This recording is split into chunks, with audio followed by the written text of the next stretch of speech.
What's up, Giants and Knicks fans, Hub watchers, YouTube and Rumble subscribers, Twitter and Instagram followers?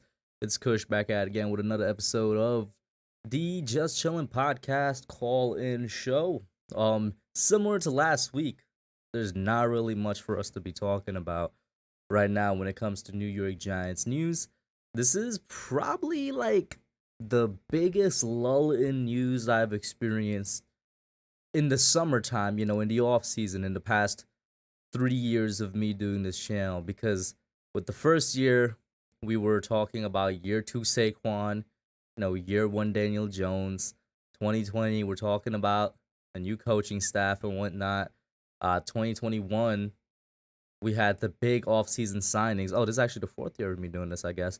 Now 2022, we have a new coaching staff and whatnot. We talked about that for a while, but there's not much else to talk about from that point on. We've already covered all that we need to cover. There's just really a couple of things in terms of what media is saying about the team with the New York Giants. I'm trying to think. We're not really gonna have anything of substance, in my opinion, to speak upon for until a month from now, late July. So this is gonna be a very open episode for any Giants fans. But for any Knicks fans out there, it's a little bit more exciting because the NBA draft is right around the corner, and it is, as I like to call it, Knicks for clicks season.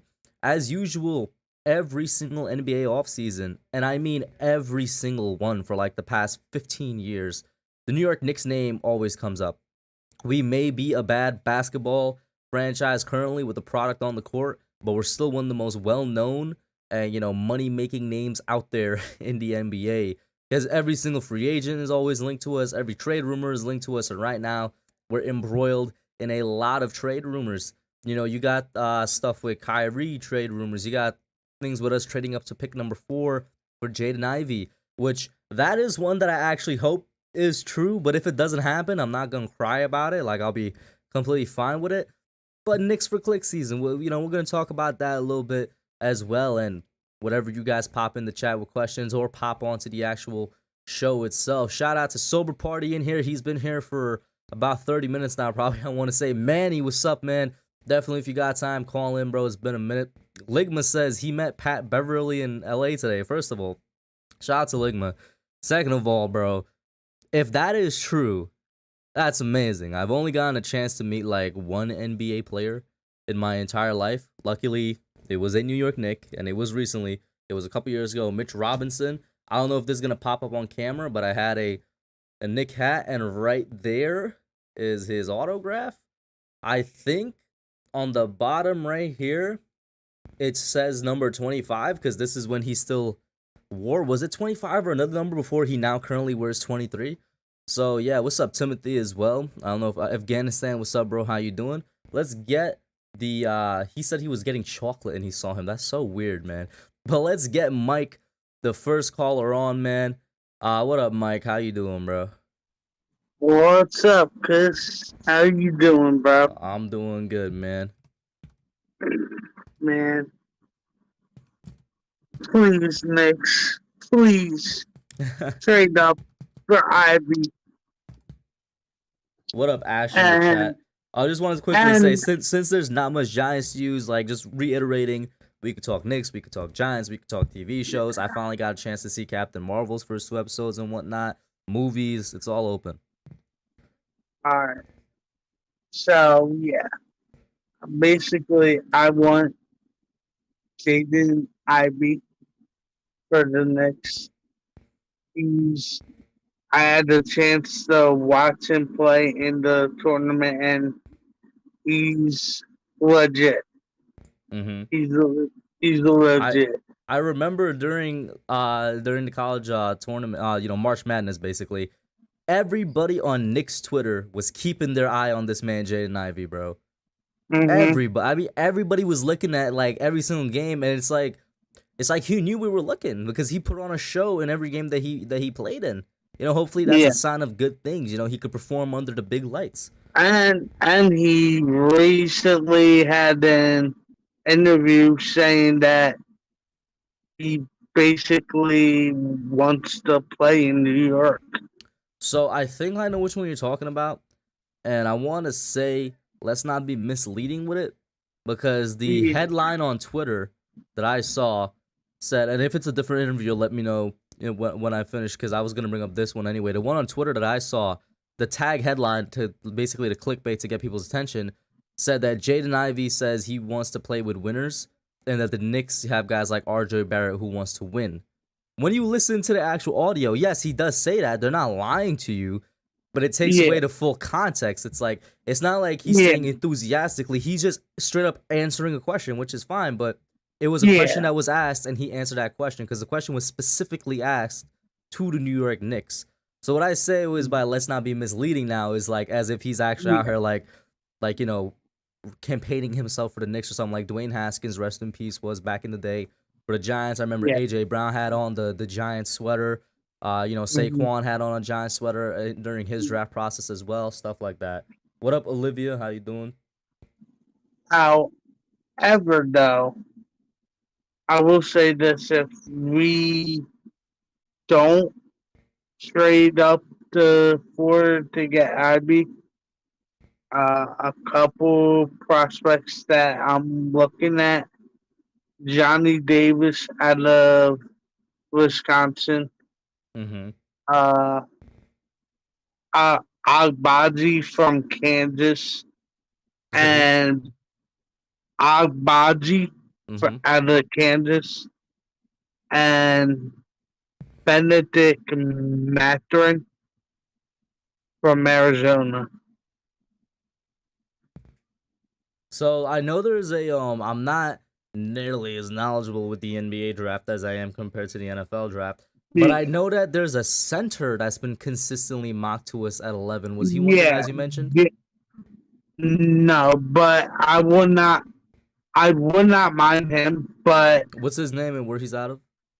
Jalen Duran out of Memphis. Yeah, that's the one I've seen almost like in every single mock at 11 to the Knicks. I've seen Jalen Duran. Yeah, but as of today, the Knicks are reportedly going to offer Mitchell Robinson a multi-year Yeah, deal. I saw that, and Olivia, put in your question. I'll guess I'll see if I can answer it. And let me get a couple things before I respond to that. Afghanistan, because he's talking about the Knicks or something related to it. He Yeah, says my Kings seem interested in moving back for Keegan Murray, so there's a chance you could be moving up to get Ivy. Although I'd prefer we take Ivy, especially if we land Collins. Quickly, do you yeah. have anything to say to that, Mike? Because that's still I within this realm of Knicks topics. I totally agree. The Kings definitely need somebody to like pair up into that backcourt with With De'Aaron Fox. Fox. And I will always And say this, bro. Even back then, was it the 2017 draft? As a casual Knicks fan, I knew about De'Aaron Fox. You know why? Because I got to catch some college basketball, and I was like, we should take that guy, but we didn't. Who did we yeah, take in 2017? Was it Frank? I want to say it was did Frank. we? But go ahead, continue with your response to him. Alright, so I mean, definitely Jaden Ivey would be a perfect fit, and it's just a Kings thing to do to not take somebody talented to pair up with your star point guard and have the a bright future at your backcourt. And then you have uh, Domantas Sabonis, who's a beast too. Yeah. So I mean, and they also have Rashawn Holmes, I mean, I'll say who this. I is don't necessarily disagree with you. But it would be a Kings thing to do. The Kings owner is known for not making the smartest decisions, or I guess we should yeah, call it the most head scratching decisions.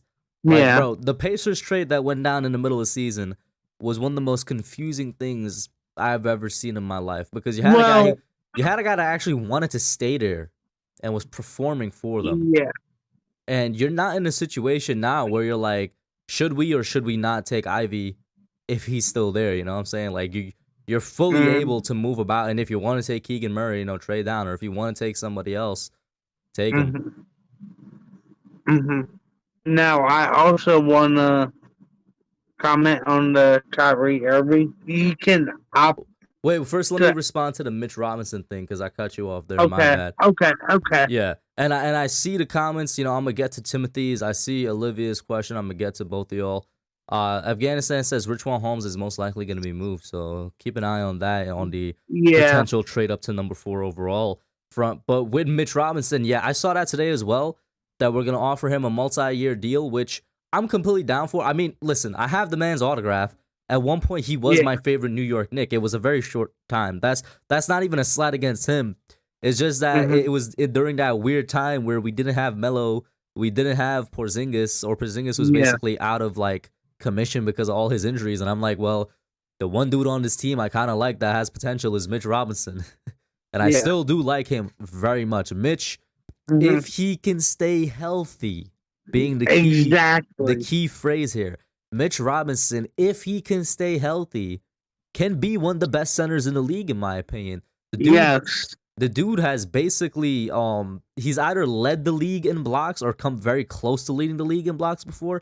He's a very good rim protector and great defender, not only in the post and the paint area, but for a big man, he's pretty good at perimeter guys as well when it comes to defending them. In my opinion, in addition to that, he's also good offensively in the paint as well. And I don't know. I mean, he's not Miles. He's definitely improved. He's definitely improved. Like right now, I see him more as a defensive guy rather than a two-way guy. But I think he has the potential to develop into the two-way guy. That's the thing. Like occasionally he can make, not necessarily a mid-range, but something a little bit out there on the court. And I'm like, maybe he could, become a little bit more of a modern-day big man. But for what he is already, and if he could become basically a master at those, those archetypes, basically, I feel like he could be one of the best centers in the league. But the major problem is the dude is consistently injured, always injured, and it's like, it's funny because I wanted him a couple years ago. Actually, no, just this past year. Going into this season, I was like, Mitch, because I've seen him in person, and obviously, I know his measurements. He always seems small to me. Not height-wise, because he's basically 7 feet tall. But he was like way too lanky of a frame, and I don't like lanky centers. It's just a personal thing. If you're that big, I want you to add on some muscle so you could be able to bully somebody and take punishment. And he did add on a lot of muscle. I think he's up to somewhere around 250 pounds now, right? So he has a bigger frame now. So it's like he kind of solved that one little nitpicking thing I had about him. Now it's just like, can you stay healthy, bro? Like, that's a legitimate question now. And I like that we're giving him, an option that's going to be a multi-year deal. Because if he resigns, I want to say he's the first New York Knick in like 10 years to actually get a second contract from us, as crazy as that sounds. It might be even longer than that, Mike. So I'll be very happy to re-sign this man and keep him. But I am also at the same time worried about if that money is going to go to waste. Because, I'm going to keep it real with y'all. If he can't be on the court like 70% of the games, it is a waste, in my opinion. Because he is going to get a good amount of money from us. Which is why me personally, I would only resign him to like a 1-1. With a 1-year deal with like a player option or a team option? Team option. He's not going to take that. And not even just him. Know. Like literally no NBA player coming off their rookie deal is going to take that. You know what I mean? Yeah. That's the thing. If anything, it would have to be like a flat 3-year deal, or it would even be a little bit of a stretch to offer a 2+1. But I would offer him 100% a 3-year deal. 5-year though, which is like typically what you want to give guys coming off the rookie contracts. I don't know about that if I'm gonna give this man a 5-year deal. And to throw something else out there, because me and my friend, there's one of my friends that we talk about the Knicks all the time. I don't do it much on the channel. I'm trying to integrate it now, as you guys can see, obviously. But I don't do it much on the channel because I'm very much a casual Knicks fan. Like I'm not engraved into NBA basketball and Knicks basketball nearly as much as I am with the New York Giants. And for any Mm-hmm. Giants fans listening to the podcast right now, don't worry. We are going to get to some Giants topics. And don't Yeah. forget to hit that link to call in if you do want to talk about it. Because right now it's just me and Mike in here, which I don't mind, but just reminding y'all, it is pinned. With the thing me and my friend were talking about, which was, I think, a legitimate option up until a couple days ago, was trading for Miles Turner.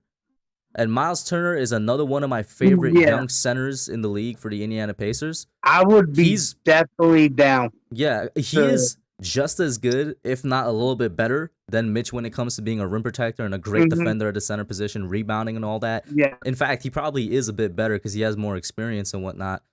But he's a better overall player because he's an actual offensive asset. Like, the dude is a modern day modern day big. He could hit threes and stuff. He could hit shots. Yeah. I would love to have him. But like I said, up until like this, the only reason this was even an idea was I think he was on the trading block up until like probably last week or something, where like the Pacers shut that down.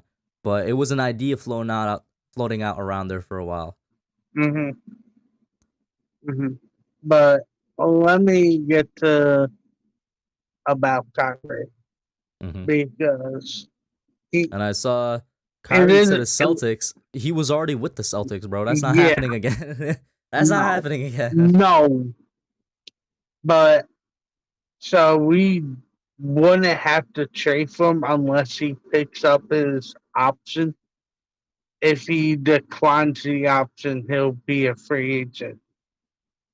Mm-hmm. Can I keep it real And with you for a second, bro? And yeah, I don't know if I've expressed my opinion that much on this channel, but like in yeah. real life, I'm definitely known as a Kyrie Irving hater. And it's not even like listen, I will admit I'm a KD hater, all right? I will hate every single move this man makes, even if it's a Make-A-Wish Foundation grant, right?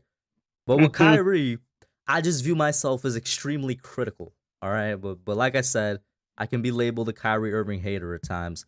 This is mm-hmm, not coming from a hater standpoint, but I don't want this man on my team for two reasons. One, he already scorned us back in, what was it, 2019. He yeah. and you know, Katie were supposed to come to us, and he was the man. People forget this.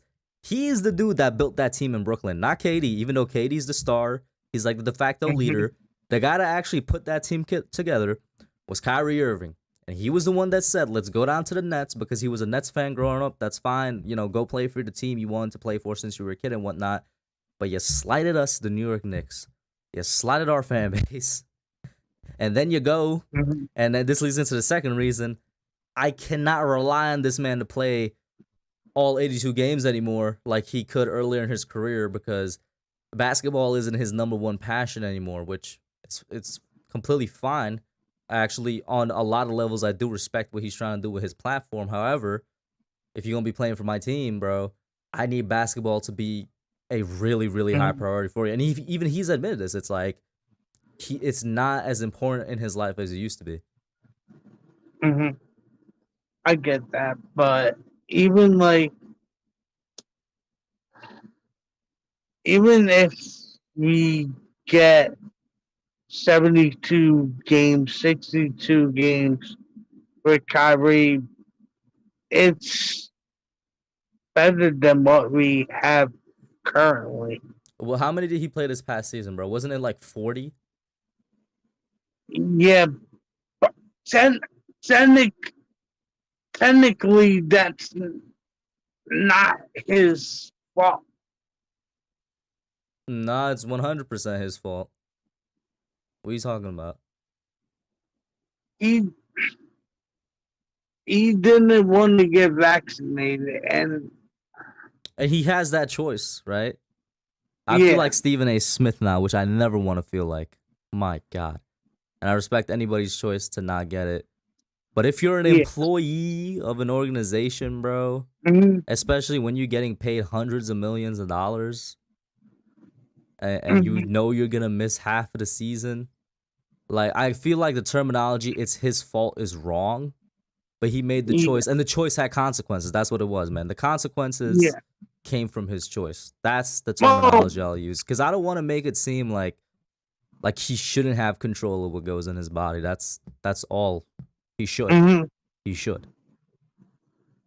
I mean, but also New York was the only state in the U.S. that like mandated that you had to be vaccinated in order to play Mm-hmm. in New York, while every other stadium didn't. Well, I think it's more like New York City, and I'm not about to Yeah, get into New York City politics with current mayor Eric Adams because yeah, as soon as the yeah, Nets entered the playoffs, he lifted it, which is very coincidental. But yeah, yeah. But man, what else do I wanna? well, how about I pop up a Giants question from the chat or comments? So Okay. Timothy first, he says, should the Giants trade Kenny Galladay to the Bears for a 2023 sixth rounder and Darius Slayton for a conditional 7 to the Ravens for Chuck Clark? Nah, bro, a sixth rounder? Uh, Nah, bro. I know that he had his injuries and he 100% did not live up to that contract last year. And I'm not going to oh, beat this horse to death, but there's so many things going into it, man. We all know there's so many factors. mhm. Well, you can definitely get more than a sixth rounder if you're trying to trade away Kenny Galladay, man.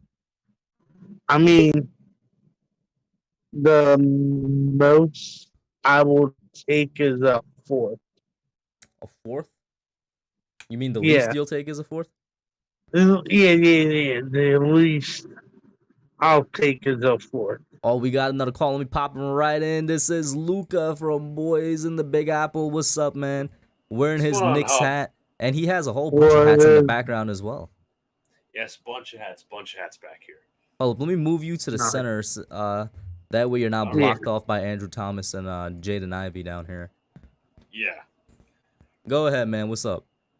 Just want to talk some Knicks with you. So I got a recent report right here from somebody from Empire Sports Media. Per ESPN's Jonathan Givney, rival teams believe the asking price for the fourth pick is a mix of an established vet, 2022 pick, and a rookie seal contract. Knicks are competing versus the Pacers, Wizards, Thunder, and the Hawks for number 4. Now, who would you want to trade in the scenario to get Ivy? Let me ask you that. I would respond with a better question, which is like, who on this team is basically protected? Is I guess like who's That's untouchable, true. right? I'm protecting RJ. I'm Maybe protecting. I was about to say RJ. Oh, I'm sorry to cut you. I was gonna say quickly and like maybe not all the rookies, but like the rookies that show tons of potential. This is gonna be a weird one. I really want to protect Jericho Sims because just It's the body, talent, and skill. I'm like, I at least want to see where that man can be in like 2 to 3 years time. But go ahead, Luca. Who you protecting? Sims, I could see, yeah, but we got to get rid of that awful Nerlens Noel contract. I want him out of here sooner than later. Maybe I'm honestly on board with like shipping off one of the rookies. If I have to be honest with you, like if we have to ship off a Miles McBride, Quentin Grimes, I don't have an issue with that. I mean, I like those players. I'm not going to lie to you, but it's just we are so log jammed at the wing position. We have to move somebody to open up minutes. Like if we're moving Cam Reddish, okay. If we're moving Quentin Grimes, whatever. But we have to. The main goal for the offseason, in my opinion, is to move these contracts and evaluate. See who's a future piece, see who's not. That's my opinion. And then Mike, anybody you're protecting that was probably different from our two lists? no, I pretty much agree with both of you. Yeah, But yeah. Go ahead. Cub, you may not like this, but I would trade Randle to the Kings. Why wouldn't Absolutely. I? Why wouldn't I like Absolutely. that? Hold up, wait. Why would you assume I wouldn't like that? As soon as this man said an established vet, the first thing that popped into my head was Randle. Listen, I may not like the lengths at which Knicks fans go to troll this man, which I think is too far and makes it seem like an unserious fan base at times. Like for yesterday, for example, for those of you that don't know, on his latest Instagram post, there was like literally 100% of all his comments were variations of "Come to the Kings, bro. The Kings need you." And they weren't by Kings fans. Mhm. They were by Knicks Yeah. fans pretending to be Kings fans. Yeah. And I'm like, listen, the man was Mm-hmm. trash last season, and he 100% he didn't show any type of attitude that I like. That I'm like, this doesn't No. suit Yeah. Thibodeau. Like, he's not as hard of as a worker as I guess we thought he was, or maybe it was just the pressure got to him too much. You know, like people always talk about playing in New York in general, New York City specifically, and you're playing for Right. the premier franchise in New York City. That is gonna get to you. So it's like, maybe that's what happened. I'm not trying to excuse his play last year because it was trash, but I do think Knicks fans go far sometimes. With all that being said, yeah, I was trying to get this man up out of here as soon as possible anyway, because I'm Mhm. like, he still showed enough in the past 2 seasons where he is a valuable asset, especially after the He's first a trade solid of player. especially after the first trade of the offseason. Call me crazy. I feel like Randle alone would be enough to get the 4th overall pick, as crazy Mhm. as that sounds. But you're going to have to throw in, I would say, if you need to throw in another vet, bro, get Kemba out of here or Evan Fournier out of here as well. Exactly. You know what I'm Yeah. saying? Obviously, the 11th overall pick and a young dude. Like, just try and offload as many Mhm. salaries as you can. Yeah, Mhm. that's a good point made by you. Would you do now? Hear this out. Randall, maybe another first round pick attached to the one we're giving up for the 4th, and Harrison Barnes taking on that contract. Okay. You said Randall, and who else with Harrison Barnes? Yeah. Randall, maybe if the Kings maybe ask for not one but 2 first round picks, maybe like the Dallas one for next I was year. literally about to say, I'm actually so down. If Ivy is supposed to be what I saw in March Madness, I'll be completely fine with giving up a future first. Obviously, like you said, I'm gonna go first with a Right. Dallas one, and then if they're like, we're gonna need like a more valuable one, which will probably be ours, then okay. But yeah, Yeah, I would definitely, go for Harrison Barnes and like take him. But again, you would also kind of find yourself in a weird position. Would you want Barnes backing up Obi Toppin? Does that money make sense off the bench? is he still on that Because huge contract? Harrison Barnes is still on that contract. Ah, I like him as a I'm gonna player try, though. like, in that situation, I would try my best as the Knicks GM to offset as many contracts as possible. Like you said, the Nerlens one, if we're Exactly. getting Barnes and he's going to be playing the 4 at his age, then yeah, get Nerlens. He's I love him on the defensive side of the ball, but got to get that contract out of here if we're taking This on is a huge actually this is contract. actually the last year of Barnes' contract. Mm-hmm. He is due to earn around $18 million this year. So Okay. Mhm. not terrible for How a much role is player, but Nerlens again, getting? Do you know that off the top of your head? I think it was like around $9 million per year. But again, for what he is, that's not a good contract. I was even skeptical. I was all for re-signing him last season, but just the contract, the numbers just didn't really look good to me. So he obviously is a 2+1. 8 million last year, 9 million this year, and 9 million the year after. So obviously it's a 2+1. The +1 is a team option, so they Mm-hmm. could decline that obviously. But it's just not good value for Nerlens Noel, a career journeyman, career backup center. You want obviously lower, Mhm. numbers when it comes to that. Fournier, I don't mind off the bench. As crazy as that sounds, $18 million a year. I don't mind him off the bench. I just don't want The him. crazy part is that 18 mil is coming off the bench. That's the crazy part. Yeah. Exactly. That's what I mentioned about Harrison Yeah. Barnes, thinking about taking on that contract just for this year so Obi can start. I would be ecstatic if Obi starts this year.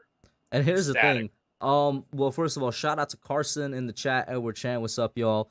I know that there's definitely, we'll get back to football soon, but bear with us for the next thing. And Afghanistan, who's a Mhm. Kings fan, he had a couple things to say as well. He said he's actually it might come as a surprise, but he's been thinking about a potential move for Julius Randle for months now. He's not the only Kings fan that would like to see them land Randle. Not sure what they'd have to work out to make it happen. He needs a change of scenery, most likely. Playing for New Mhm. York can be tough. And then he says, I realize he has consistency issues, but we can use a power forward that can stretch the floor along with other things. I mean, Randle next to I keep forgetting the center that plays for the Kings right now. Domantas Sabonis. Domantas Sabonis, which is also like a stretch 5. And hilarious. I don't know if non-Knicks fans notice, but every single time Julius Randle and the Knicks played against Domantas Sabonis and the Kings, this man goes off. I don't know if he has something against Sabonis or if he's just like sees him as I was a just rival about or to say, something. But like he always goes off when he plays that man. So it'll be hilarious to see them playing together. Thing is, how do they fit on the court? That's my question. Sabonis is supposed to be a 5. Like I was, watching videos months ago. Like people were talking about how Sabonis is not a fit on the court with Miles Turner. They're supposed to be on the court separately. Like Turner can be on the bench, Sabonis could be on the court. Sabonis could be on the bench, Turner could be on the court. The numbers just didn't look good because Sabonis, they say, is like kind of I don't want to say a natural center because he's a power forward technically, Yeah. but I'd like to see his fit with Randle. That would be very interesting to see. It would be interesting to see if they're playing on the court at the same time because I don't think either one is gonna take the bench. Not that either of them is a bench player. No. So it would make sense that they'd have their pride in that aspect. Going back to this potential, this trade up though. So obviously, like the two obvious things that are gonna be in the package if it happens: Randle and the 11th overall pick. Now, that's where I'm starting to look at bet contracts that we could potentially offload. Yeah. Right, and even if I don't get that many vet contracts off in this one, this may be a little bit of a hot take. I'm trying to get rid of as many veterans as possible because I feel like we have too many. There is such a thing as too much depth, and I'm not even excusing Tom Thibodeau because I'm really annoyed with this man. The fact that he just it's like a dog with his medicine. You need to force the young guys onto him from the start. The young guys. You got a good point. So it's like I'm trying to get rid of a lot of vets. Yeah. But also, is Thibodeau even gonna play Ivy? Oh, you have to. You have to, man. You know what's surprising, Luka? With that amount of talent, yes. You know what's surprising? He's not the first Knicks fan to ask me this, bro. Like I talk about because we're in that season right now. It's come up so many times, like in my friend groups and stuff and online, where it's like, would he play Ivy? And my response is always what you said. I'm like, he's the number 4 overall pick. What kind of question is that? I know, but I have to ask it because Thibodeau. The thing is, it's a legitimate question, right? That's why going back to what I was saying, bro. Listen, I love Derrick Rose. This man's gonna have to get up out of here, low key, if we're trying to see Jaden Ivey start. Yeah, like Kemba isn't starting for sure. D Rose, he's still a starter in the league. Like, D Rose. Let me finish real quick. D Rose is still a starter in the league, but you're not starting him over your rookie point guard. Like my dream lineup for next year, starting lineup at least, will be Ivy, Quick, Barrett, I guess Toppin and Mitch. And the reason I say I guess Toppin is because I'm one of the only Knicks fans that's like I'm still not convinced that he's gonna turn out to be an above average player. I have to see a bit more. Like I said, I'm probably alone in that. I love Obi. He brings great energy, but I view him as like a bench player, 6-7 man type rotation type of guy. I would rather have somebody else there. And in a scenario where we get rid of a lot of vet contracts, maybe we do have a lot of money to sign a better power forward or something. Or if we get Harrison Barnes back, I'd probably start Barnes and have Obi come off the bench. But that's just me. But go ahead. Let me get your thoughts. I have a little bit of a rumor here from Legion Hoops. Oh, hold up. The Suns and Rockets. Hold on, let me pull up the tweet. The Suns and Rockets have shown interest in trading for Cam Reddish. The Knicks have been fielding calls for him ahead of the draft. I don't really trust Evan Massey from Legion Hoops. Like he's not somebody you trust with those rumors. So I'll just leave it at that. Okay. So I don't know but with Thibodeau, I really like the hiring of him at first. I was like, this is gonna be a guy that's going to, set a culture. He's gonna hold guys accountable. First year was awesome. I thought he deserved Coach of the Year. Second year, just really disappointed me a lot. I think I'm not gonna lie, I did want him fired. That still hasn't changed, but I just don't see it happening, barring something unforeseen. Mm-hmm. What I really didn't like about his second year Tibbs was, not holding the veterans accountable as much as the kids, very unfair standards. That goes with Julius Randle as well. Like Obi Toppin could make one mistake. He'll be yanked after like 2 minutes. Julius Randle couldn't do the same thing. And he was just he was mistake prone. Obviously, he was trash last year, but overall that too. his offense is so stale. Tell me, you look at the Suns offense, you look at the Warriors offense, you look at the Mavericks offense. Tell me, is there any shades of modern NBA in Tibbs' offense? It's all stale. It's all funny. iso ball. It's funny you bring up these points because last year, off of the success of that first season with Tibbs and Randle, I made a video called "The Giants and Knicks are in extremely similar positions." And even though both teams took a turn for the worst after that video, where that was a positive video, I'm like, oh, we got two hard-nosed coaches. You know, we got two veteran players that are balling out. They still remain very same teams because Tom Thibodeau is Joe Judge in this sense. Obviously, he's more accomplished career-wise, but offense stale, just like Judge's offense was completely down in the gutter, 1940s type thing and whatnot. And I'm with you. He probably should have been fired last year, but if they're going to run it back, they need to start bringing in like consultants or something, bro.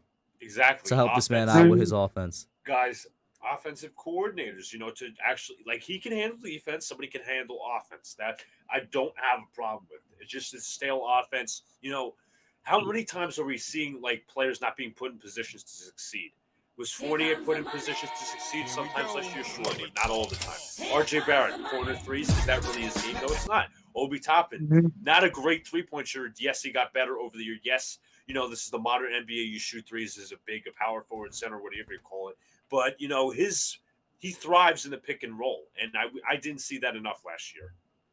Let me get this super chat real quick. Shout out to Tudo for the $5 super chat. He says, salute Kush and Luca. Drop by your office to pay our proper respects, and for all Giants fans around the world, slap all stinky boys losers out the door. Forget about it. I'm assuming Tudo probably tunes in to Boys in the Big Apple and any other podcast you guys have over there. Always comes in. Appreciate it, Tudo. But yeah. Wait, let me quickly get a couple more comments because I don't want to make them feel like I'm ignoring them. And once again, Olivia, once I get back to NFL, I saw your question. I will ask it and I will answer it. Just don't feel like I'm kind of ignoring it. Let's see here. I got the Kings comments. Carson says, I think Sabonis and Randle will be used better than people think, considering the NBA is turning to more small ball. Any quick thoughts on that? That makes sense. It's a very good point. Two guys who could stretch the floor. Mm-hmm. And then Troy, what's up? He's just giving us a quick what's up, boys. How you doing, Troy? Afghanistan says, I like Sabonis. Not the best shooter or defender, but a good passer and can score inside quite well. Rebounding is a +2. We are significantly worse when he's not out there. I don't watch enough Kings game to comment. Anybody got a comment to comment? But I'll take your word for it, Afghanistan, as the resident Kings fan in here. And then Carson says, if you land Ivy, would you want Quickly to take less of a ball handler and roll in more of a spot-up secondary handler? Basically, I would want Quickly to be our 2. Somebody else mentioned earlier, I think it was Carson. Hold on. He was like, it's moving to more small bar. Or my second thing was, he doesn't necessarily need a position because we're also kind of moving towards positionless basketball. Like, they both need a ball handler, you know what I'm saying? So, what about you guys?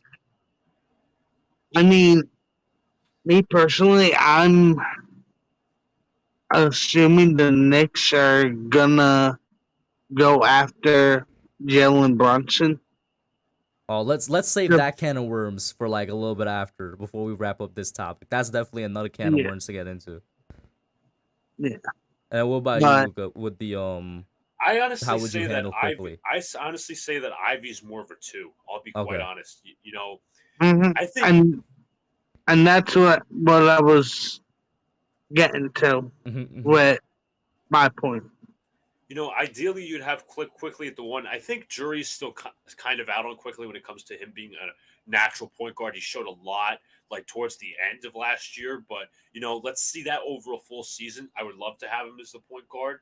Shooting guard, obviously Jaden Ivey, he brings that elite athleticism, the elite burst. We need that. We don't have a super explosive lineup. RJ's not really explosive, not the most athletic. Ivy's a great finisher at the rim, and I think he'd pair nice next to RJ very well. And again, this might be a little repetitive, as some people would say. Do you see Morant in his game? Do you see John Morant in Jaden Ivey's game? Go ahead, Mike. I kind of see it, but with the more scoring ability than maybe like a Ja, because Ja's Ja can score, but he can also pass the ball. So first off, shout out to Carson. He just subscribed. Big shout out to Vibes in the chat. If you guys don't know Vibes, he's a great guy, part of the New York Revival crew over on Twitter and also YouTube. I Mm-hmm. believe they just came off one of their biggest episodes ever. These guys continue to get some really big personalities on there. They just had Nate Burleson. Yeah, D Nate Burleson on their Wow. show. Definitely go and check it Wow. out. Probably try and catch the replay. I know I'm gonna try and catch the replay early in the morning, like on my commute to work and whatnot. Give those guys some support, man. They're amazing. They do amazing things. And shout Mm-hmm. out to Nate in here as well, saying hello, the other twin, the Jets fan. My response Yes. to you, Luca, is that I see it a little bit, but I feel like it's labels. I feel like it's labels that we're using nowadays because Ja Morant is kind of like an old school basketball player in some senses of the world. Not Okay. 90s, but like I'd say mid 2000s to early 2010s. A guy Mm-hmm. that could Like a really drive to yeah. the basket and stuff like that. Like that's what I'm talking about. And it's like we use that label now probably for Jaden Ivey when it's more likely. I wouldn't say he has Ja Morant in him. He has some of that old school basketball mannerisms and scoring ability in him rather. Mm-hmm. Explosiveness. Yeah, like I don't. It's not just like here's a fun fact that I learned from a CK2K And fellow shout that's a out to content Manny. creator. Oh, Manny, there's a little bit of audio coming through, my boy. You got your headphones in and whatnot, Manny? All right, I think he just muted. Okay, So, cool. But shout so out to what I was Manny though. saying was CK2K actually said that I think Jaden Ivey's mom actually coached up Ivy and John Moran as well. So Mm. that's pretty cool. Um, Mm-hmm. what was I saying? Yeah, it wasn't just Ivy. I've seen him compared to Morant. Like I've seen Ivy compared to Donovan Mitchell, guys like Dwayne Wade, who obviously played in the mid Mm-hmm. 2000s. Very good driver, And fluent, Dwayne very Wade, yeah, explosive. Dwayne Wade was one of the best when driving to the basket, bro. Especially Yeah. his layups. This man, a lot of people don't remember back when Shaq had the nickname for him, the Flash, because his body just could not keep up with him. But this man was one of the fastest players with some of the most like trick shot type layups in the NBA. Yeah, Mm-hmm. definitely. And I one thing I agree with Mike on is John Morant. Obviously, they both have that explosiveness. Ivy and John Morant. John Morant is a better passer of the basketball. Now, could that develop with Ivy? Sure, but right Yeah. now I just don't see it at this point. Mm-hmm. And by the way, so we can move on to another like mid topic. I'm saying no to Malcolm Brogdon. I've seen the Mm. rumors. I'm saying no. He would essentially be the Kemba Walker project all over again, except we're giving up draft picks, and he's a little bit of a better player at this point in his career. We cannot afford to go with these. I don't want to say reclamation projects, but these flyers on point guards. We've not had a point guard in a zillion years, so that's what I have So to say on that. before we continue with it, Manny, you with us, bro? What's up? How you doing?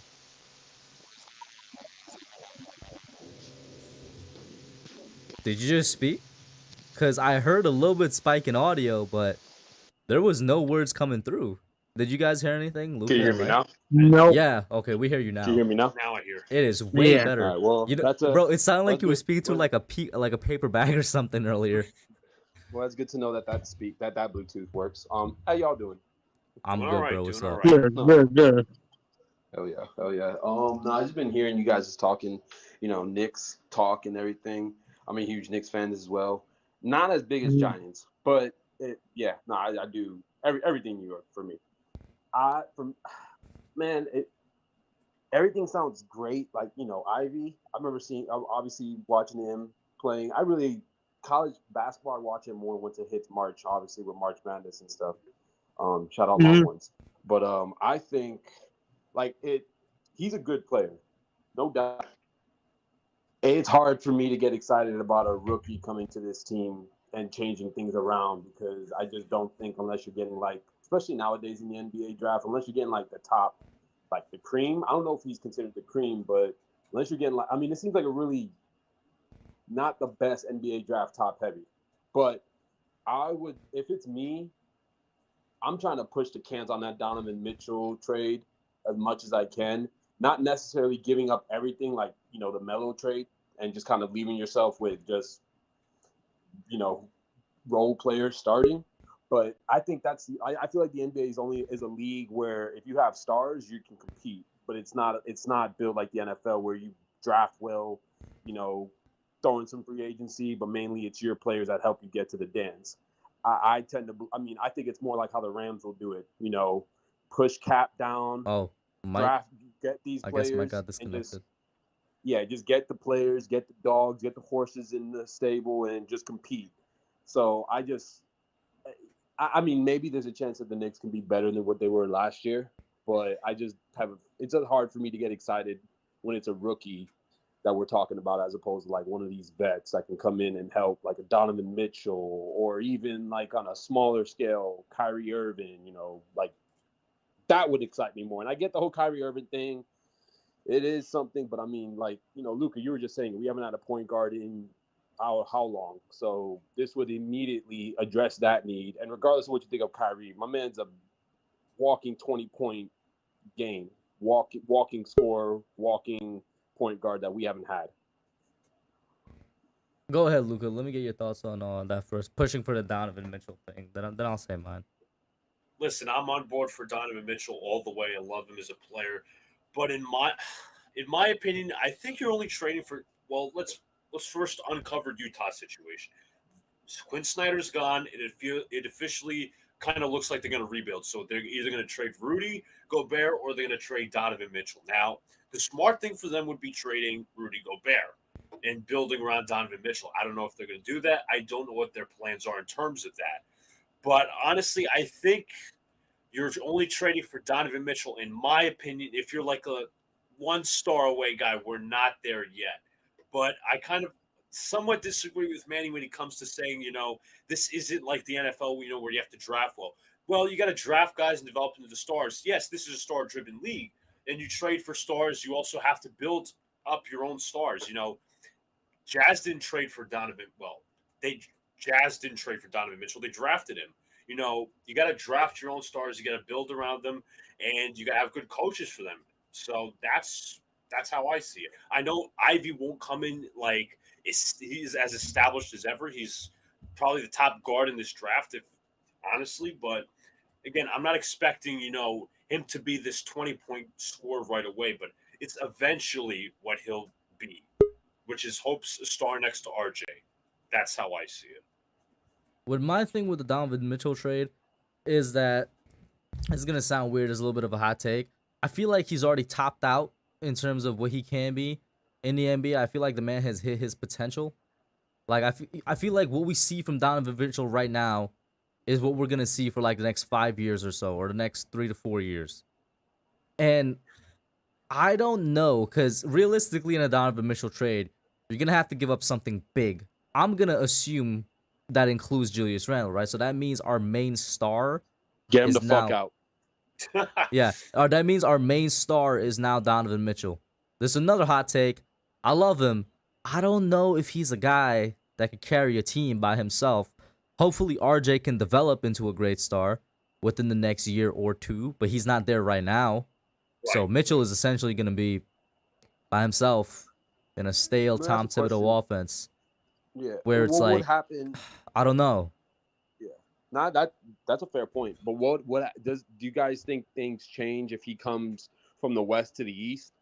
Because the West is pretty loaded, but the East What do you doesn't mean by always seem things change? What things are you like, referring as far to? as like, that perspective, like that, your opinion about him as far as like not being that player, not being that guy. But if he comes to a conference that isn't as tough, and I mean, yeah, I get that, like the teams on the teams on top.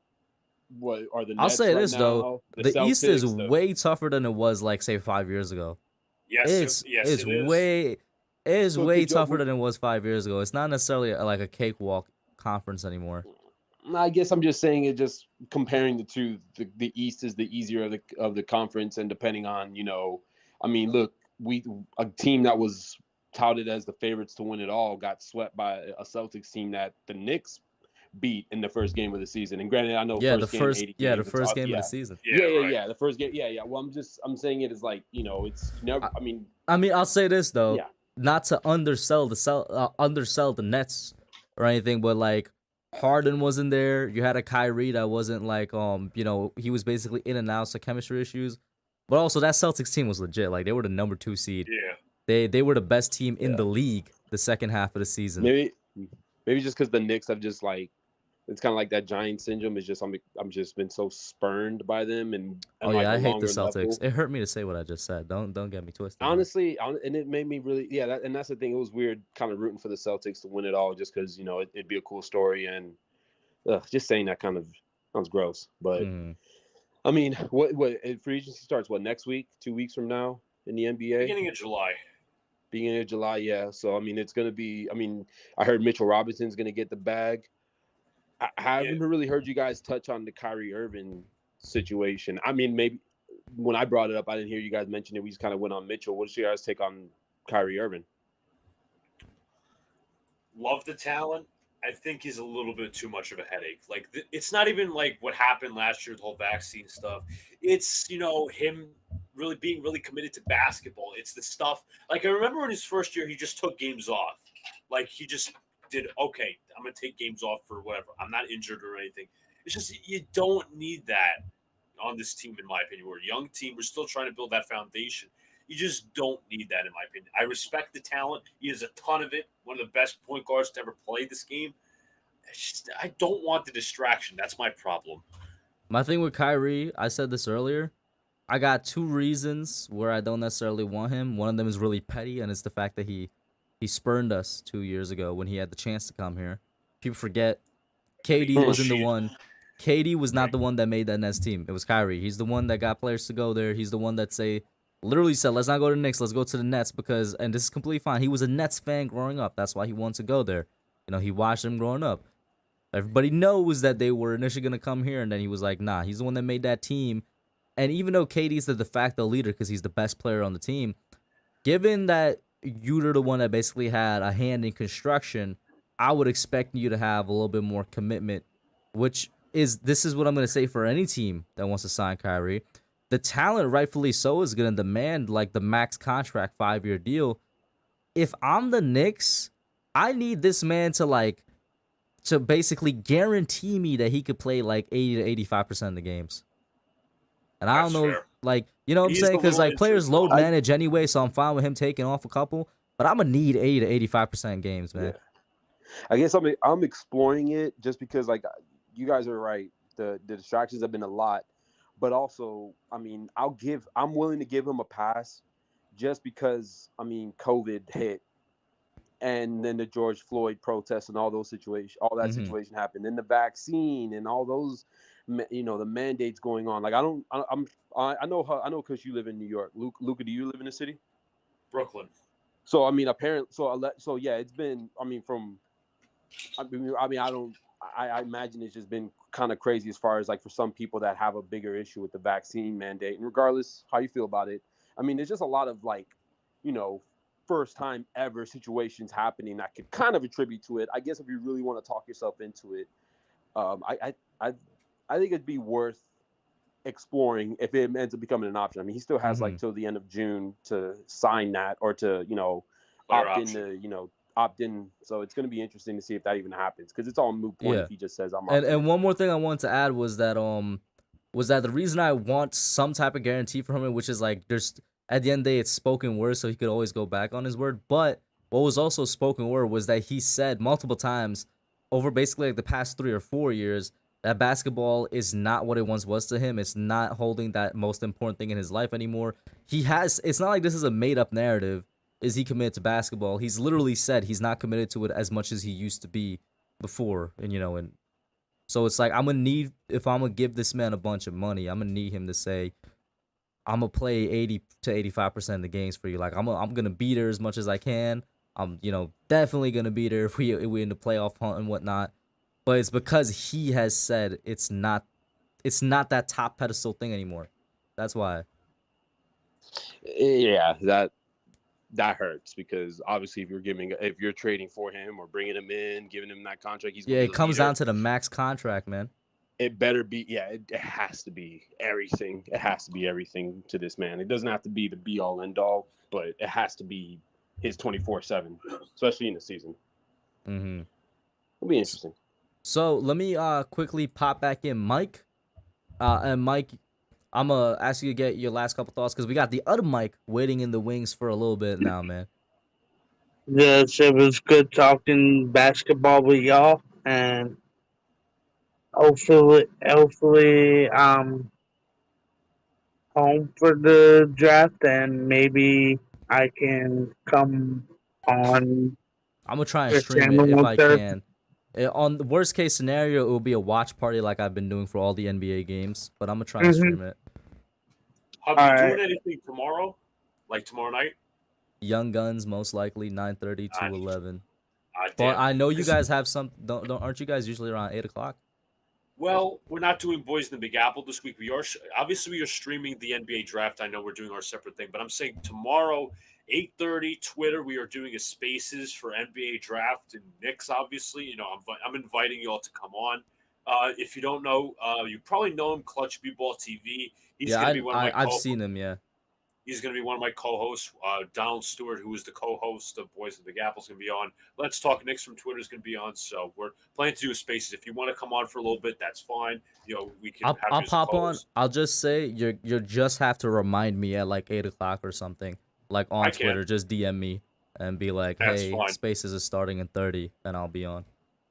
But let me say, I didn't hear your insight on any. Like, let's just say we don't trade up for Ivy. Who do you want at 11? It's great you brought that up. Like I was telling Mike earlier, Mike named a couple of names. If you could just name them real quick again, Mike, the guys that you said, All right. because So, I'm like I said, I'm a casual fan when it comes to Knicks. I'm not nearly as Okay. knowledgeable with the draft as I am with like the NFL draft. Yeah, that's fine.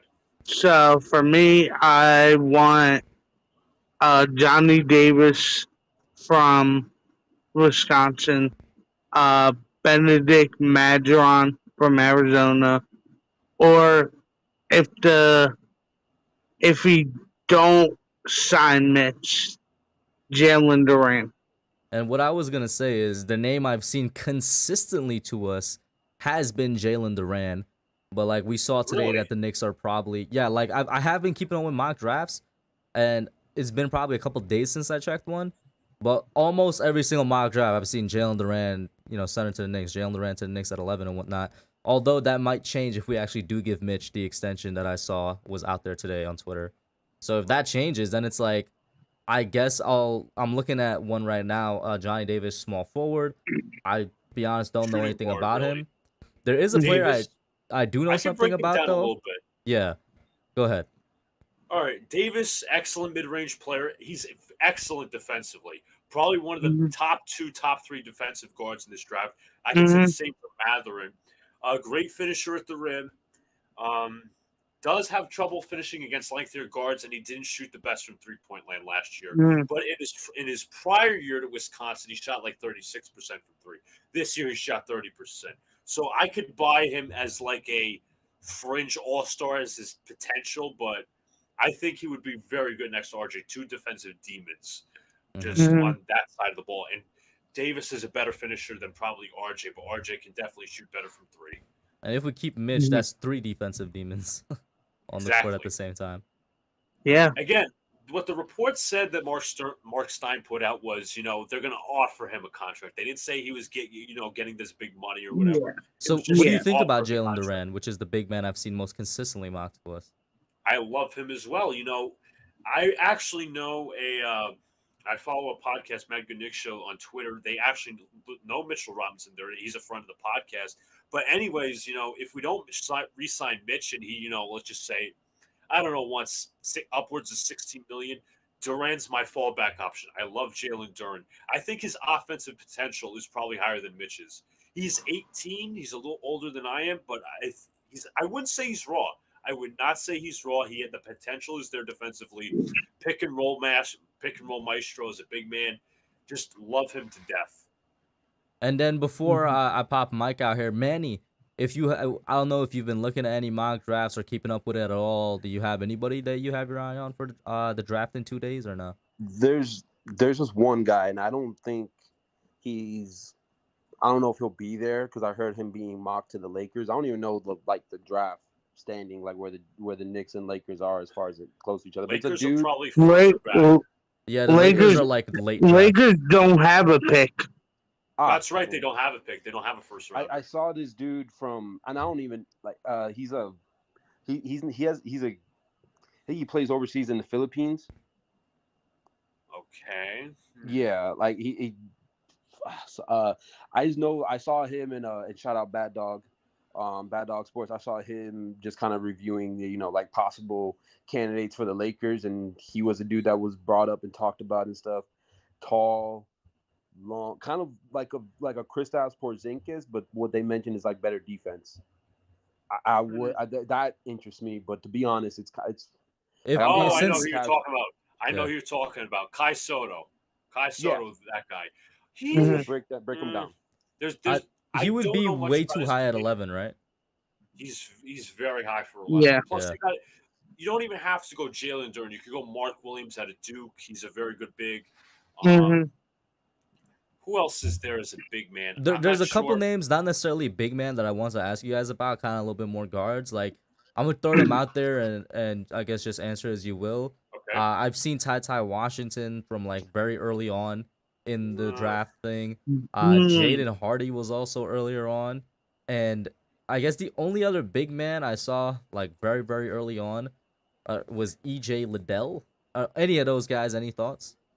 Okay, Liddell is probably towards the end of the first round, like mid first round. Jaden Hardy's good scorer of the basketball, and I think he's a good defender as well. Ty, I'm not a fan of. He's probably one of my least favorites, if I have to be honest. He is he's committing to the draft, which he played 1 year at Kentucky.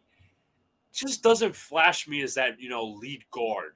He can score in the mid range fine, one of the best mid range scorers in this draft, but he just doesn't pizzazz me with the passing ability. And he's like an average defender at best. So there's nothing, like I watched the film, there's nothing that really hypes me up about him. And then Mike, bro, let me get your last thought so I can get the other Mike in here. I know he's been waiting a minute. Just, like I said, good talking basketball with y'all.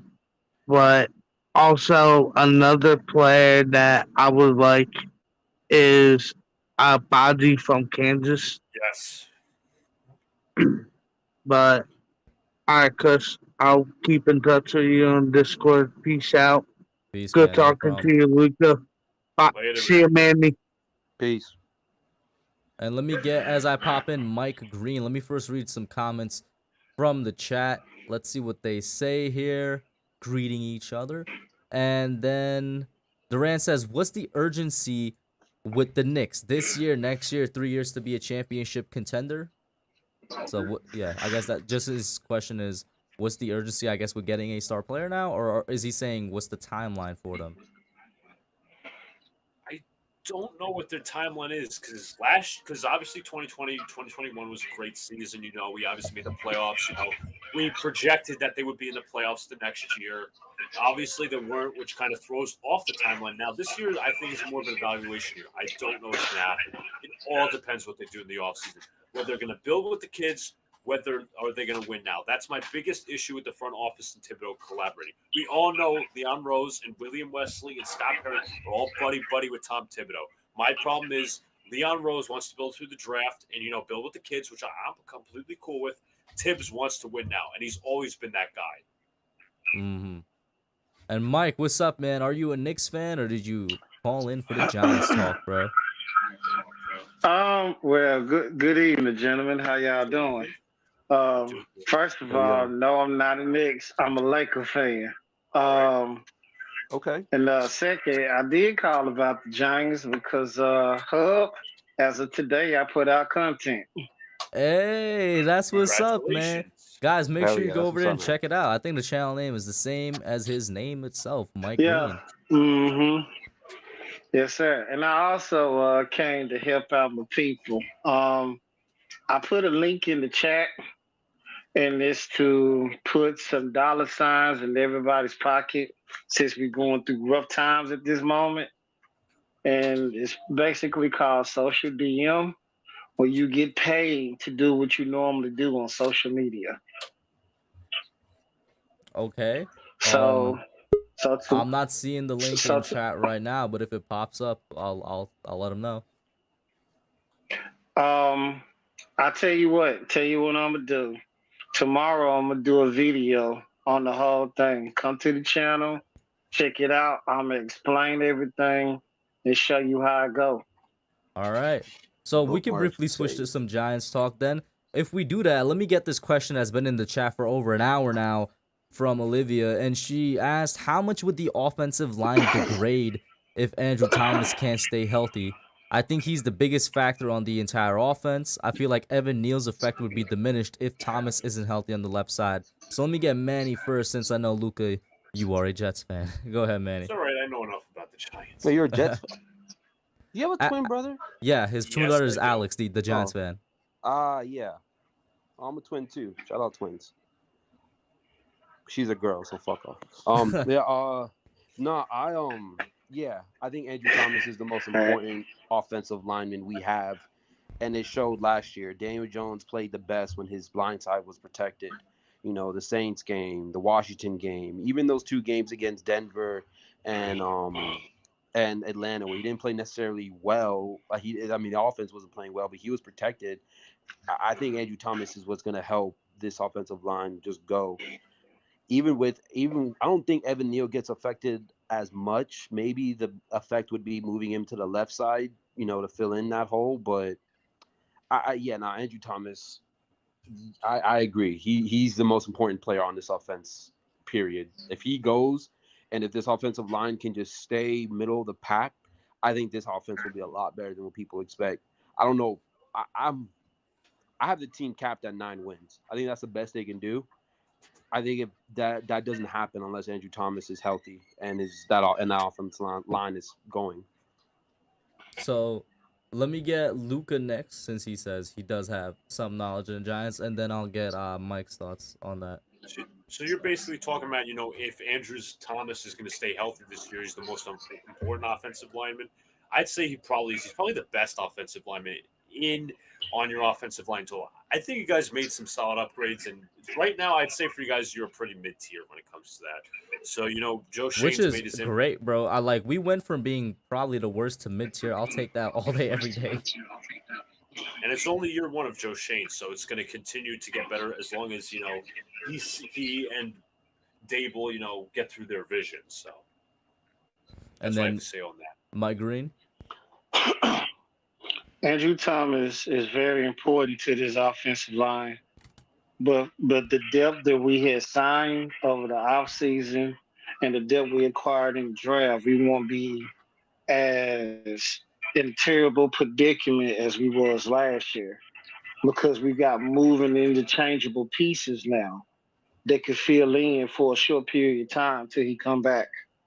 My question would be, I agree with you. We're not in a terrible situation like last year, but I definitely disagree with, if he goes down, there's somebody that could fill in for him.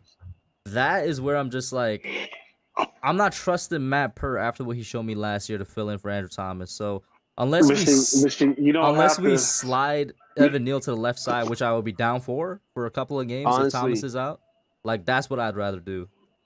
It's been telling that Joshua Zudu. Go ahead, Green. Or if you want to slide Neal over, you can still use the tackle from Atlanta, Gunnar, if I'm not mistaken, on the right side. It's ways to make it work. I'm saying, because we have depth this year. Do you guys think Joshua Zudu getting slots at left tackle with the first team is any indication that he may be the backup at left tackle? That's a good point you bring up. I think they're going. Oh, there's a delay. Go ahead, Mike. Go ahead. I think they're going to try it preseason to see how will it work. So my thing is, I think that he's going to be a pretty good option at backup left tackle if he doesn't get the starting left guard role, because I've been on the train of start that man at left guard and start Daniel Bellinger at our tight end position. I do believe he has what it takes to be a good starting left guard in the league, but he had that versatility at college where he played at every single position except center on the offensive line throughout his years at Carolina. So not completely out the realm of possibility, I'll say that. Right. And go ahead, Mike. That was just based Excuse off me. the question from the chat. I'm sure you came in with something of your own. Yeah. If these corners prove that they can't handle this man-to-man coverage, do you think we're gonna go out and sign a veteran before the season starts? I think it's gonna happen even before. I think I feel like that dude, the older gentleman from the Ravens that was playing Jimmy Smith. I feel like Jimmy Smith? I've feel been like he saying might get Jimmy signed. Smith since like I think March, he's gonna bro. get signed Yeah. like right before training camp starts. I've been But- saying Jimmy but- Smith but since you- March. It would make so much sense, especially for Wink. You got Harris out there too. You got Rose. You got options. You got a couple. There's That a should good be amount decent. of I would say like decent veteran cornerbacks that I would trust to be the number 2 or number 3 guy out there. Like Joe Hayden from Pittsburgh. We talked about yeah. Jimmy Smith. You'd probably even throw a flyer at Vernon Hargraves. And Kevin King. Kevin King, yeah, he's on here as well, I guess. There's a couple guys that I'm just like, yeah, I'll throw a flyer. You know, somebody else I would throw a flyer around is JPP to add to the pass rush for 1 year. Bring him home. I would love that. Yes. I think it was a mistake to trade him to begin with. I mean, because if you think about it, you can actually have a NASCAR package with this blitz because you can have Leonard Williams, JPP, Kayvon Thibodeau, and Azeez Ojulari coming at your quarterback at the same time. That's some scary shit. Is he And not plus going back everyone- to the Bucks? He's a free agent right now, I think. I He's a don't. free agent. No, I don't think so. Plus another They thing ain't got too, no like cap space. plus another thing too is everyone's talking about like who's going to be the leader on this team, who's going to be the guy to, be that dude to push, Kayvon, push Aziz, push the defense, push the players all together. I mean, I know Jahad Ward came out and I think he could be a leader, but obviously JPP would just add to that leadership. He's already a guy who's done it in that market. So I think that would be that's a great point, Mike. That's a good one. And he also knows what it takes to bring a championship to this city because he was the last part of a championship in that city. Yep. Look, So can I hit you with a you Jets ain't get question? just a leader, you get championship pedigree in the process. Hey, Luca, can I hit you with a Jets question? Sure. What is like a realistic expectation that Jets fans have for Zach Wilson this year? We honestly want him to be at least a league because let's be honest, he was terrible last year. Terrible start. He just looked over his head last year. I'm going to say this year he must be at least a top 20 quarterback, at least around average. That's what we want. If he game manages a few games to start, then he becomes that guy. I'm not saying he has to be top 5 by the end of the year, but you know what? League average, capable of winning games, stuff like that.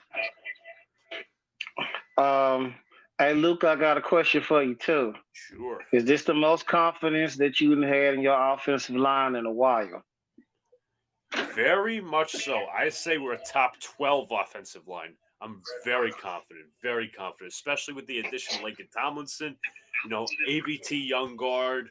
George Fant had an awesome year left tackle last year. He's probably going to win the left tackle battle. Who else am I missing? Connor McGovern. He's Becton. Probably the weakest link. Becton. So, Go ahead. Becton move to the right? He's probably going to move to the right. I mean, how do you tell Fant after last season that he's moving back to right tackle? I think he originally, when he came here in 2020, he wanted to play left tackle, but that was given to Becton. Now, Becton, unfortunately, there's a little bit of a controversy with the weight issues and all. Boomer Esiason went on to say that he's 395 pounds. I don't believe that because Boomer sometimes talks out of his rear end. But with Kai Becton obviously didn't show up to mini camp. He showed up to mandatory mini camp. Obviously, people criticized him, but he had the birth of his child. And who would miss the birth of their child for training or mini camp? Tell me An one asshole. person. Exactly. So Yeah. Yeah. I'm very confident. Very confident. If Becton's healthy, especially. I got another question. Do you prefer Corey Davis to be your number one, or do you prefer Wilson to be your number one? Elijah Moore. I'm gonna go right in the middle. Davis is more of Oh, a number really? 2. Elijah Moore showed a lot last year. Davis is more of like my number 2. There's no pressure on Garrett Wilson this season. The amount of weapons we have, Brees Hall, Michael Carter in the backfield. We got Garrett Wilson, obviously, Corey Davis, Elijah Moore, Braxton Berrios, 3 tight ends, Tyler Conklin, CJ Uzama, and Jeremy Ruckert, the kid out of Ohio State. Shout out Long that's Island. a lot of weapons. That is a ton of weapons. Man, talking There's shit no- So about yeah, there's- basically Zach Wilson ain't got no excuse. Basically. I mean, that's still a packed division. Like NFC, the AFC East is gotten like the Patriots may be the 4th It's a best very team in that division, which is crazy to say. It's a very competitive division, but I must say, in my honest opinion, I think we're like tied for second with the Dolphins. The Patriots, I think, are third, and the Bills are obviously supreme. Right. I mean, shit. The Bills are probably gonna. I think the Bills might win it all this year. I really do think so. Which I don't know what that says if they win when the guys that we got from them leave. But to each its own. It's gonna be an interesting season. I think The Bills are going to have to do something. The Bills are going to have to do something. My fault, man. That the Ravens have to do, and that's getting their mindset that they can beat the Chiefs. Yeah, Until hold up, they though. get their mindset, they can.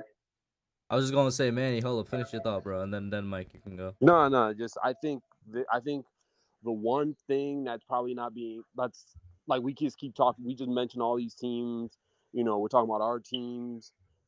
Like the NFL season next year is gonna be fucking wild, just from a standpoint of all the change up that's happening. Like Seattle, they have a different QB. Obviously, their guy went to Denver. The Jets look revamped. The Dolphins look revamped. The Patriots, they're the Patriots. They're gonna be who they are. That defensive line that the Bills are gonna have. Like I'm high on Gregory Rousseau. I think he takes that step this year, especially playing alongside Von Miller. I think he's gonna take that step. But I mean, the NFC right now. I mean, granted, it's not as loaded as the AFC, but it's gonna be a fun season. And I'm just as a Giants fan, like I think we're in the best situation as a Giants fan. Either we ball out, Daniel Jones is the guy, and they do good, or he stinks, and we're getting a quarterback. I think you guys can win I'll be honest, as an unbiased fan, I think you guys can win a decent amount of games this year because of your schedule alone. I'm kind of with Manny. I got the have Giants winning 9 games. I was gonna say I'm kind of with Manny. I have the cap not as high as a lot of fans have it. Like I think we cap out at like 10 or 11. I think Mike, I might be misremembering. If correct me if I'm wrong, Mike was one of the more optimistic fans with the Giants record this year. Yeah. 12. I heard possible 13. A stream earlier. I heard a stream like earlier in the month, Mike, where I think he had like, I mean, there was one dude on Mike and another dude on here said like the Giants are going to be like number 1, number 2 seed in the NFC. I remember a dude came on when it was Kush and Nate talking, and he said pretty much that they're going to be like, he thinks that the Giants are going to be like elite this year, like legit. That sounds awesome to say, but man, I'm just so scorned this year. I'm so scorned. I don't even want to go on that. I don't want to die on that hill. You got to refine your foundation. You can't just jump to the playoffs without rebuilding that foundation. And getting in your new regime, getting those guys, getting their guys, and putting their blueprint ahead.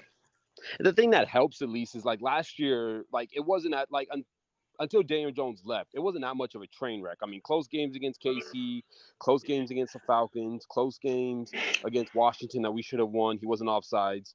The Cowboys game unraveled, the Rams game unraveled. Like there was games completely got cheated. If the Giants had like an offense worth a damn, then they probably could have won those games. So I mean, it's going to be. Yeah, I'm expecting this offense to be. Like at the very least 20th, which would be a huge increase from what we've been dealing with. I saw a question from chat for Luca there. They were like expectations for Breece Hall. Apparently, he's going to be the number one back heading into camp. Rookie going to be the number one back. Carter's going to be the second, running back. But that's a very nasty duo for the future. But overall, I think some people do say that the Giants overinvested last year, into their team because of the 2020 season. But I think also you can argue that there were more wins, that there should have been more wins, obviously. But, you guys had Joe Judge, a head coach. You had an incompetent offensive line, incompetent offensive coordinators, not just one, but two. Yeah. So, yeah, defense, I don't think they performed to expectations despite being like, weren't you guys top 10 in 2020? I felt you were. For defense, we were top 10 in 2020. And in 21, I think we were like, I can't remember if it was 14, 15, or 16, but like it was around that range. Middle of the pack for sure. Yeah. Yeah, you we were definitely 15. took a step back. Yeah, it took a step back on that. And so, it's between rock and a hard place. So hopefully Dable is that creative mind that, schemes things together, utilizes the best out of players. And I'm confident as like a real NFL fan that he's going to do that. Now, I honestly, for Daniel Jones, I don't have expectations for him. I do seeing him get better, but how much better will he get is my question. And will that amount of getting better, convince the coaching staff, is he the future or is he not the future? Because, you guys, I think, declined his options. So, yeah, which is the right thing to do. So it's going to be, I think this year is about evaluation and Daniel Jones. And I'm glad you brought up defense because that was the last video I put out. Basically, how the Giants are building their defense, the philosophy they're going for, and there was a lot of stuff I took from this paper written by Kevin Wilson recently. I'm sorry for the background noise, y'all.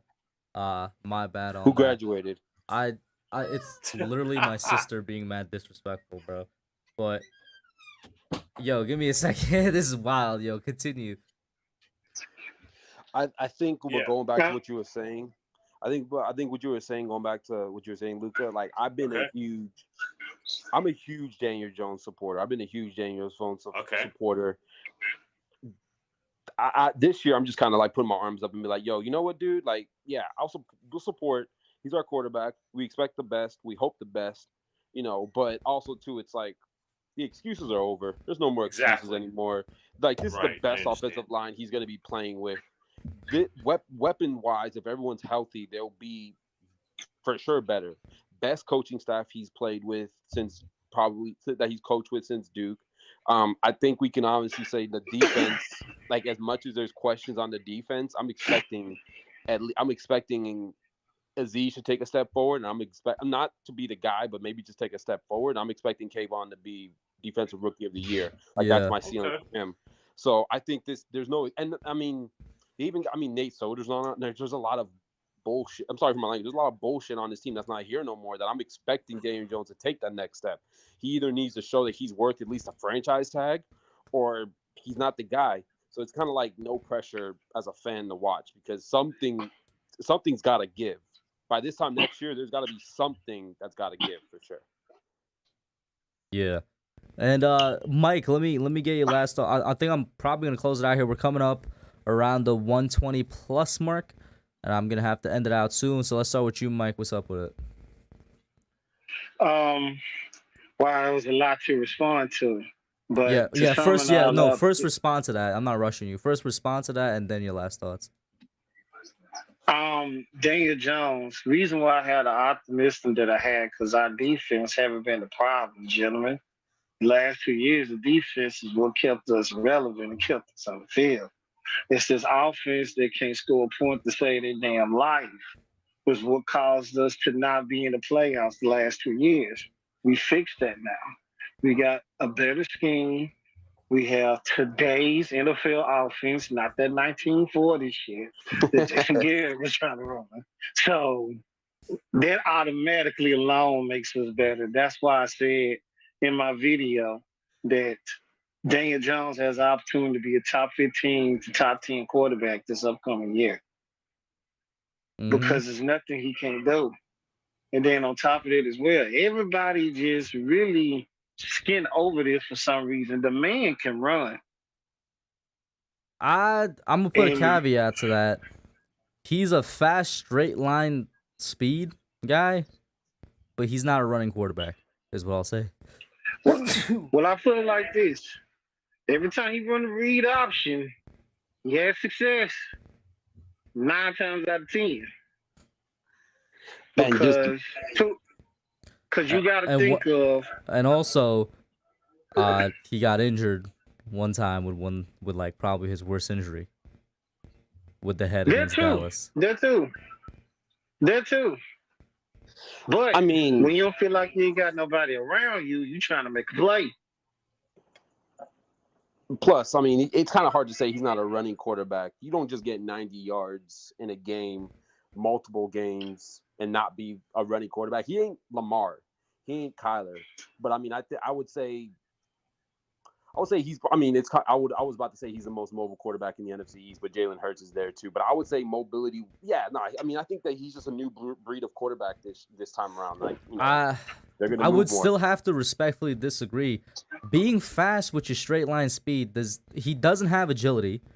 Like, he's not agile at all. He's not a scrambler. It's literally just straight line speed.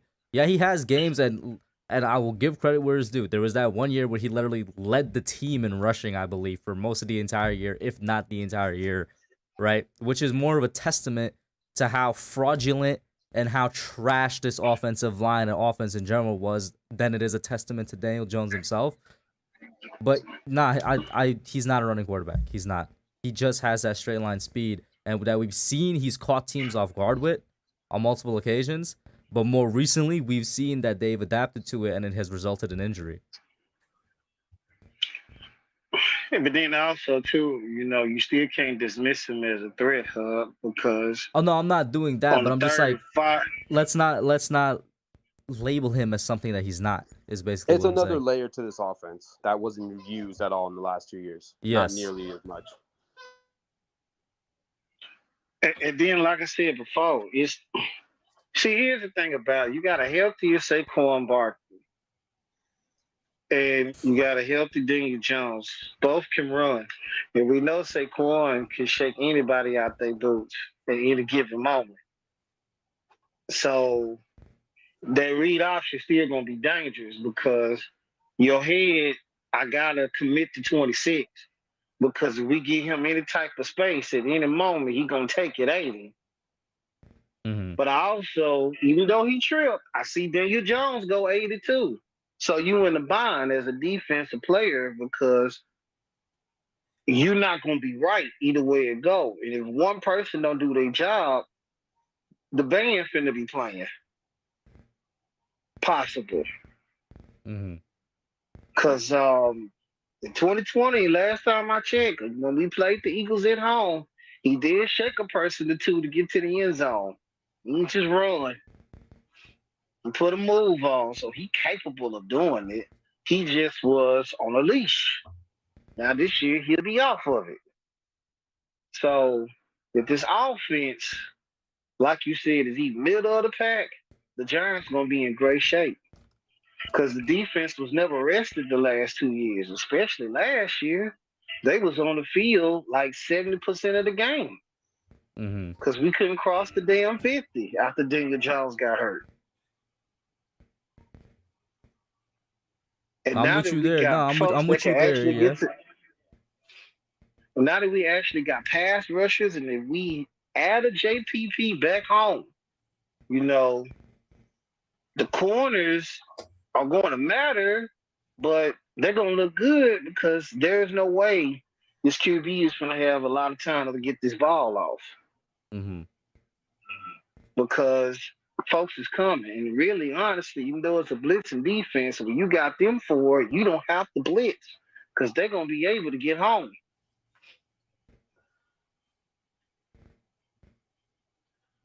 Aziz Ojulari got 8 sacks in a plain defense, in the plain laid-back defense, he got 8.